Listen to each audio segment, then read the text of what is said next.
Mon message. Ouais, madame. Ah. Secrétaire général.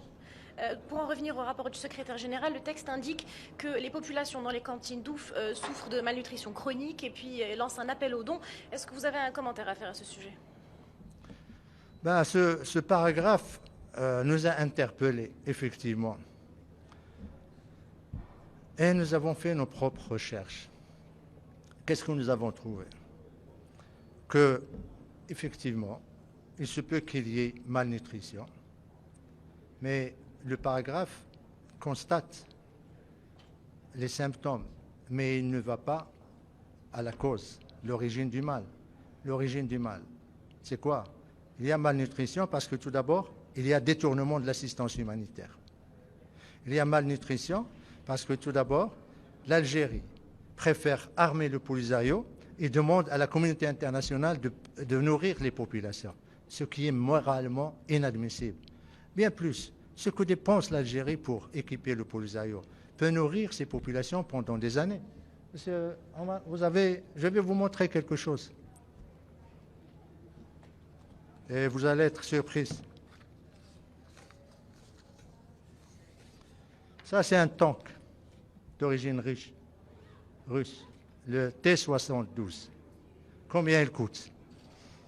Il coûte 1,2 million de dollars.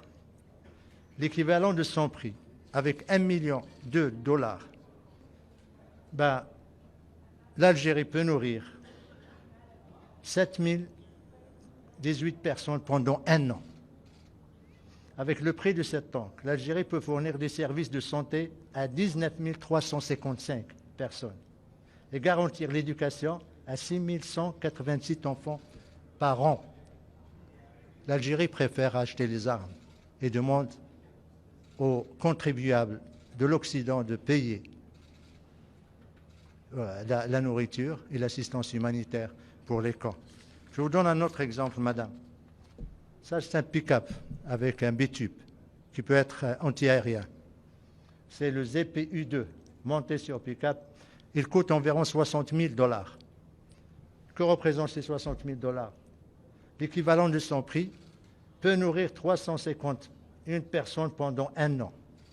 Il peut fournir des services de santé à 968 personnes pendant un an et garantir l'éducation et la scolarité de 310 enfants pendant un an. Ces statistiques, nous les avons faites sur la base des critères et surtout les calculs du HCR et du PAM, et également des critères qui ont été validés par l'Union européenne. Dernier exemple, le plus élémentaire, le Kalash. Il coûte, c'est le Kalash AK-17, environ 1 500 dollars. Combien il peut nourrir? Et au Sahara, il y a des milliers comme ça. Eh bien, il peut nourrir 9 personnes pendant un an, soit deux familles. Fournir des services de santé à 25 personnes pendant un an. Garantir l'éducation de 8 enfants pendant un an. Voilà ce que nous disons au secrétariat. Et voilà notre réponse à ce paragraphe. Nous espérons que, aussi bien le secrétariat que les pays donateurs, et c'est un appel que nous lançons aux pays donateurs, pour qu'ils se posent juste cette question. Pourquoi l'Algérie a suffisamment de millions de dollars pour armer le Polisario, mais il n'a pas d'argent pour nourrir les populations dont il a la première responsabilité?